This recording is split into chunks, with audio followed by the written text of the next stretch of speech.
Namaste, I'm Divya Reddy for Infinity Foundation. Today, our guest is Landon Starbuck. Landon Starbuck is a national thought leader, speaker, writer, and advocate countering human trafficking, specifically child trafficking and child exploitation. Landon is the founder and president of Freedom Forever, a non-profit dedicated to protecting children from trafficking and exploitation and preserving freedom for all. In addition to running her nonprofit, Landon serves on the board of Operation Lightshine, an anti-trafficking organization that works with law enforcement to rescue kids from trafficking and exploitation. She also serves on the advisory council for Lynx Warriors in New York, which is a partner with the National Center on Sexual Exploitation and a member of the Coalition to End Sexual Exploitation. Landon, we are so glad to have you with us and welcome to our channel. Thank you so much. It's our pleasure. And I have been following your work on social media, and I think what you're doing is extremely important.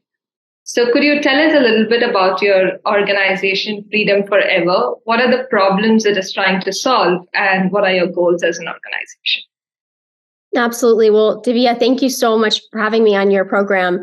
I started Freedom Forever, my nonprofit, because there were so many gaps in child exploitation solutions. And we think that if we throw a bunch of money at it, if government has bigger power, we can get a hold of this problem. And I found the opposite to be true in my decade of research and activism and serving on various boards and in different capacities combating this issue.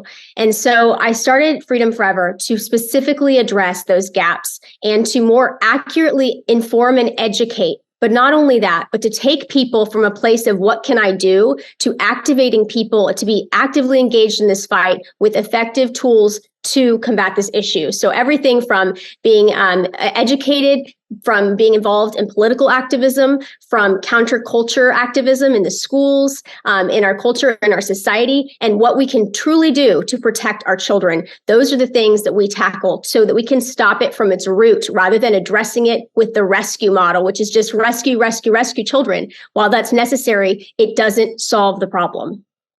Absolutely.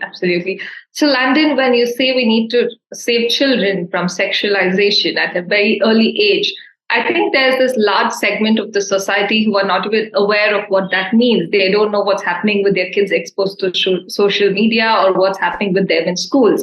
So could you throw some light on that? Absolutely. Well, we've all been under a mass gaslighting spell where we've been taught certain words, but there has been an assault on our language. It's been weaponized so that parents have consented essentially to the indoctrination, to the subversion of our family values, of our cultural values, without even recognizing what's happening. And they've done that through a myriad of, things with SEL, with radical CSE, comprehensive sexuality education, with DEI initiatives at the top of the academic institutions, CRT. There's all these mechanisms that were sold to us under the banner of diversity, equity, inclusion, tolerance, kindness, anti-bullying. We bought in to a mass experiment on our children to undermine our family values by redefining them. And one mechanism they've done this is to redefine terms like safe. So now safety is no longer about protecting children from real exploitation and abuse. It's about protecting children from their own parents who don't affirm their identities at school, who don't condone their unmitigated access to information via unfettered access to the internet and even pornography. These are the kinds of terms that have been weaponized, that are being redefined, that are so incredibly dangerous. And it's time for parents to wake up, to understand how this initiative has been gone in the school system, because that's really a huge vulnerability factor for all of the youth in America and probably globally as well. Oh, wow. Yeah. And it's so interesting that you also mentioned CRT, because my next question was going to be about that. So we recently released a book called The Snakes in the Ganga. It is written by our founder, Sri Rajiv Malhotra, and our president, Ms. Vijaya Vishwanathan. One of the things that it exposes is that like how Marxism has reincarnated as critical race theory.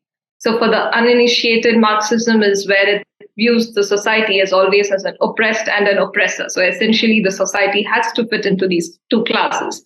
It was white versus the black, Now, in the Indian context, they have started equating race with caste, and we have this whole critical caste theory and so on.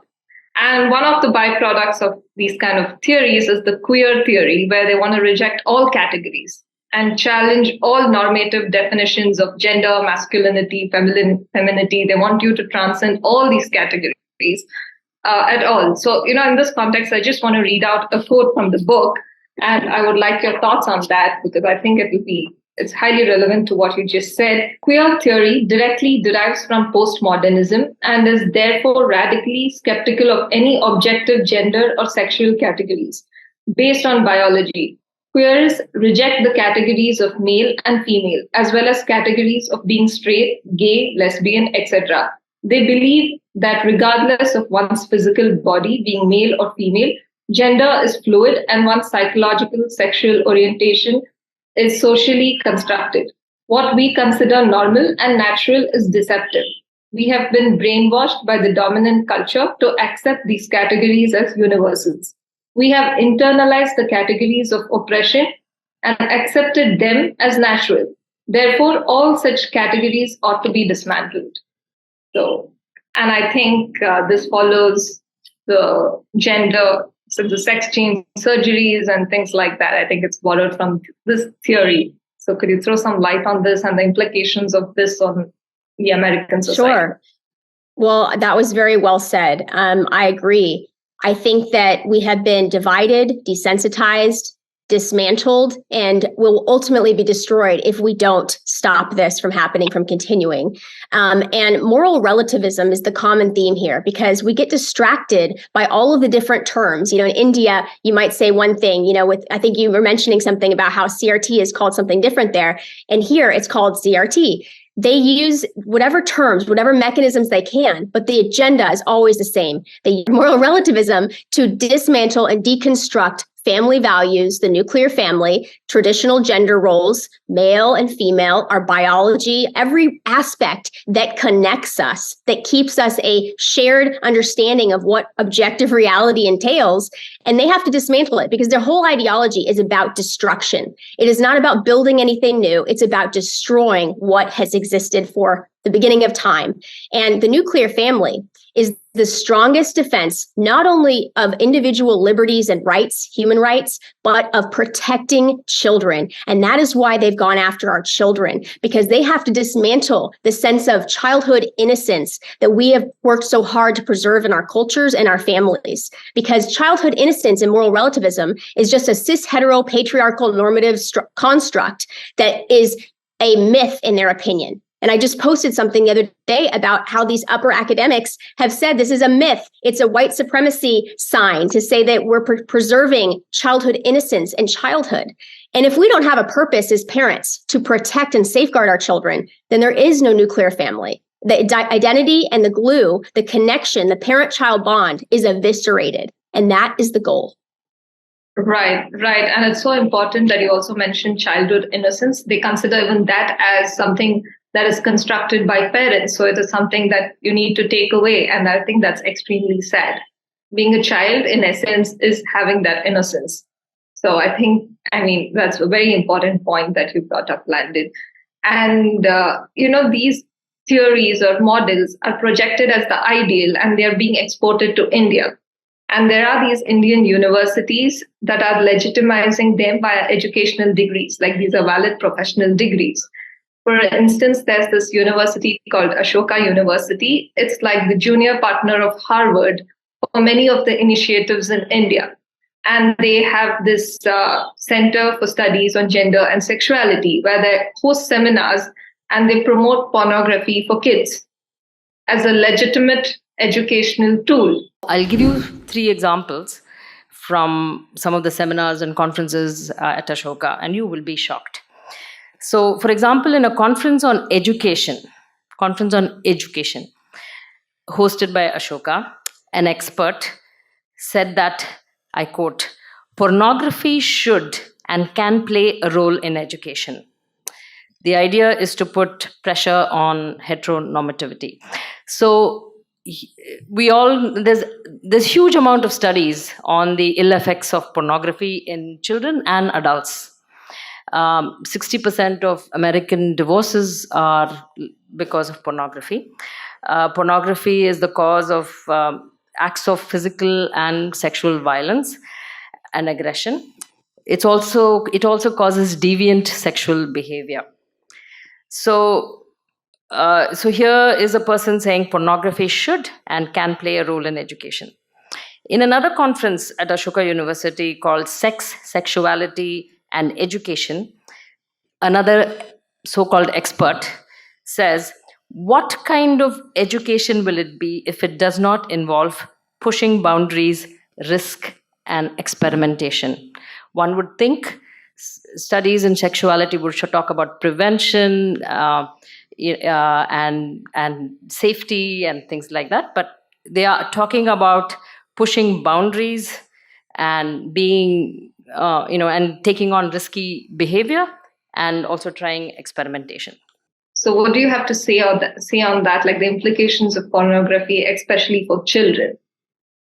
Yeah, well, I wanted to say as you were talking, it became evident to me that they, in the fight against classism that they say, they create a classism of academics that are superior, that can't be questioned. And that's how they push these agendas through. So it's just an interesting, hypocrisy that entails. But with the childhood innocence, there's two ways that you attack childhood innocence most quickly and effectively. And nobody knows this more than sexual predators.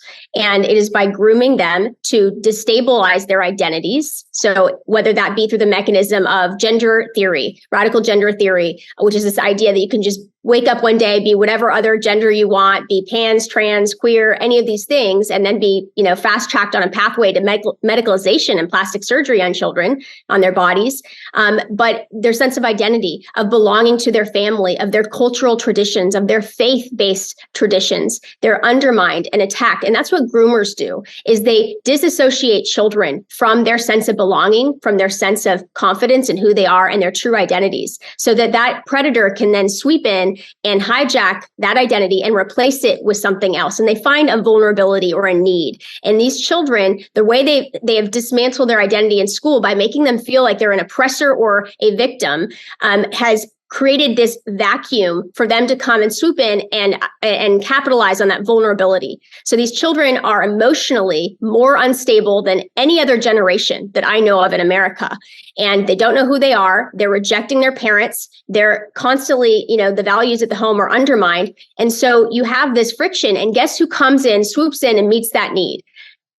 Academics that come in and say, if your mom won't affirm you, I'll be your mom. If you can't get a pelvic exam at school, we'll come and have one in for you. We'll bring in Planned Parenthood Federation to come and handle your health things. They're giving children the ability to consent.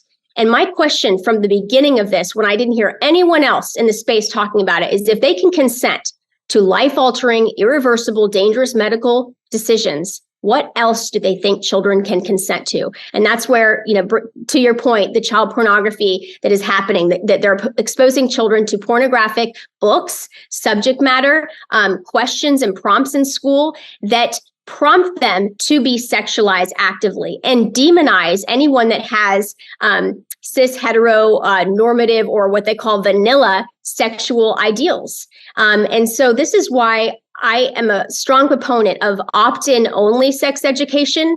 It's a temporary fix because we can't just overnight. These strongholds of radical sex ed in our schools, in the public school system, and even private sector are so embedded. They're well-funded. This has been something that went back to the Obama administration. So we can't get rid of it overnight. So if we can at least fight for opt-in only, then that at least gives parents consent of what they're signing their children up for. And then they can truly make that decision if they want their child to be asked how they like to have sex, what feels the best to them. Have they experimented with members of the opposite sex?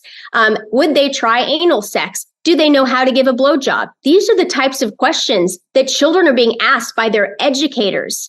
It's unbelievable. That's unbelievable. And I think that's a very sad state of affairs. And on the point of having identity, I have watched you talk about the importance of having a strong cultural identity. Could you elaborate more on that? Like, how will that shield a child from being exposed to all these predators? And in this age of globalization, do you think that's a challenge for kids to have their own native cultural identity? Yes, and I think it's so remarkable that in the spirit of inclusivity and celebrating the individuality of all of us, of the beautiful cultures and faiths that we come from, we have essentially, been pushed this globalist take that wipes out all of our cultures and all of our individuality and all of our traditional gender roles that are a beautiful thing and not oppressive. So I think that again, going back to the language, that is the clue that people have to tap into, is not buying into something the way it's sold, is really understanding, what do they mean when they say tolerant? Do they mean that means everyone? Does that mean that school will respect my family's culture, that I don't want the school teaching my child about sex or gender identity? We have to know what our liberties are in that respect and what that actually means and entails.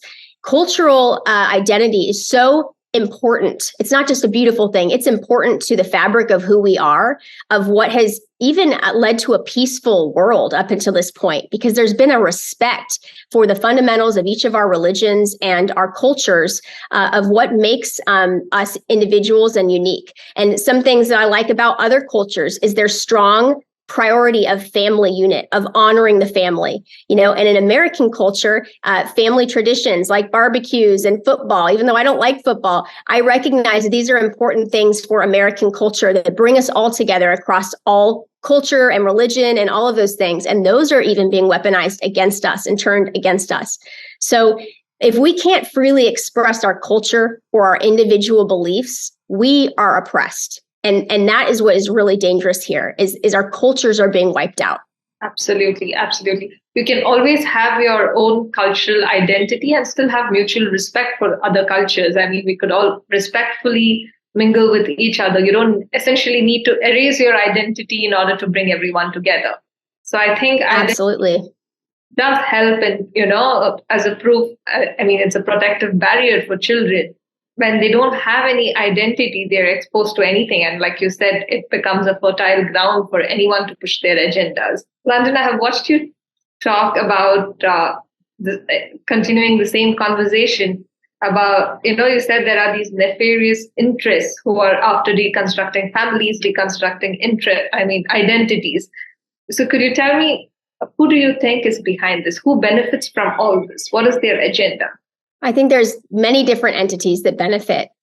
They all use the same tactics, similar to corporatism. During the Marxist Revolution, they had corporations message on this and divide and culturally subvert a population. And it's been this way with many different color revolutions, but this is what's happened specifically in America. So they use these Marxist, neo-Marxist, revolutionary tactics, Alinsky tactics, to subvert the entire population. And they use academia. So corporatism and academia, they're kind of similar. I see them as almost the same thing. You have big tech, which is now claiming the education space and running, and then you have them colluding together. And then you have a weaponized media. So it's this trifecta of cultural subversion that it is very difficult for the individual to break through when they're censored, and when the classists essentially get to decide what is truth, what is not, what is education, what is not, what is pornography, what is not, what is family, what is not, what is gender. I mean, I could go on and on and on. That is what is happening here. And that is why they did this at the highest levels of this classist, elitist, higher academia, the purveyors of big tech in all of the facets that they exist. And they work together. In some ways, I think that they are a more powerful entity than the US government at this point. Oh, wow. That's startling and that's scary. Do you think this woke movement as it is today is sustainable? Can it go on that's against the norms of nature. So one would naturally think it's not sustainable. It will die down eventually. But do you think it is progressing along those lines? I believe in the resilience of the human spirit. I guess the question is, how can we tap back into that sense of true identity? Because we are sifting through all the lies, but beyond the resistance, we have to cultivate what is real, what is authentic, what we are preserving. Because if we fail to do that, then what's the point of having morals and values and cultures if we're afraid to stand up, if we're afraid to say no to sending our kid to an indoctrination center, if we're afraid to say no to our kids, of giving them a smartphone with access to all of this indoctrination and exploitation content? If we are afraid to stand up for our values, then we are deciding to self-destruct. So the power is in the people's hands, in the individual's hands, in the family and the cultures. If we decide we are not worthy of preserving, then we are complicit in our own demise. So the power is on us. Right. I think that's a powerful message. I think it's up to each, especially parents, to, make that choice of what they want for their children. If it's this crazy indoctrination, or they want to really, bring them up with the traditional family values, which is enriching for and good for the child. 100%. Landon, what would your advice be to parents? Like, do you think that they should save their kids in this age of social media and everyone sends them to schools?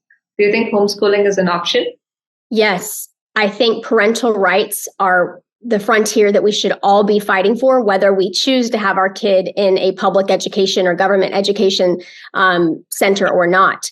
If we don't have our parental rights, it doesn't matter the values we try to instill at home. If we're sending them to an indoctrination center 8 hours a day and then giving them a device for an additional 8 hours or plus a day, however much time parents are allowing their children to spend on these platforms, then we can't be surprised then when they then go to these other institutions, come back, chopping off their hair, chopping off their breasts, hating our culture, thinking that we're some archaic, oppressive system at home. That what was our safe place, our beautiful place that we raised our children, and then they turned out that way. We can't be surprised. We are a product of our environments. And we are teaching our children, when we say one thing at home and say, these are our cultural values, these are our family values, family is the most important thing, our faith, blah, blah, blah, but then send them to the opposite of what we just dictated to our children, we are telling them, we're sending them a message that we don't actually mean what we say. And it's a time for great sacrifice and risk. That is what time we're at, not just in America, but globally. I truly believe that. And we've gotten so used to being comfortable, and we've been conditioned to not ruffle feathers, to not speak truth, because we don't want to suffer the consequences. But the consequences of not speaking truth now, of not fighting these battles now, will be a broken generation that seeks to destroy their own family, that will turn back against their parents, that will reject them, that will reject future generations, because you know what? Having children will be seen as a climate threat. We're seeing our own self-destruction play out. So it's going to take a mass awakening to understand what's truly at stake. Because if we really all knew that, we wouldn't fear any of this, not combating 1 inch of it. Wow, that was a powerful and a very well articulated message, Landon. I think that it had a lot of takeaways. And yes, I think with this, we reached the conclusion of our interview, and I really learned a lot, and I had a wonderful time chatting with you. Thank you so much. Would you mind if I just shared one takeaway too about the phones? Please. The phones are grooming devices. They're indoctrination devices. And I don't know, what you have available in India, but we have, things like the Gab phone. We have different ways to stay connected with our children that don't put them at risk. And I think that this is one of the biggest risk factors, not just for the indoctrination and the subversion of our values, but quite literally for sex trafficking, for sextortion. What is happening to our children is they're creating CSAM, child pornography, which is child sexual abuse material, on their own accord, because they've been conditioned to society to think that this is normal behavior. And so if we let this continue and we facilitate that by giving them smartphones before they've had a sense to develop their sense of identity, to know who they are, to be able to withstand the temptations and the pitfalls and the exploitation and the data harvesting and all the risks involved, then we're doing them a disservice. And so it's time that we be comfortable again as parents and saying no and standing up in our authority and reclaiming our power, and not putting our children in situations where it makes it harder for them to do what's right. Absolutely. And thank you for making that very pertinent point, Landon. I think the issue with phones is very, very, it's a pertinent issue. And I think most parents face that challenge, because Even a 1-year-old is addicted to a smartphone. And imagine the indoctrination begins at that age. I mean, there is unfettered access to the internet.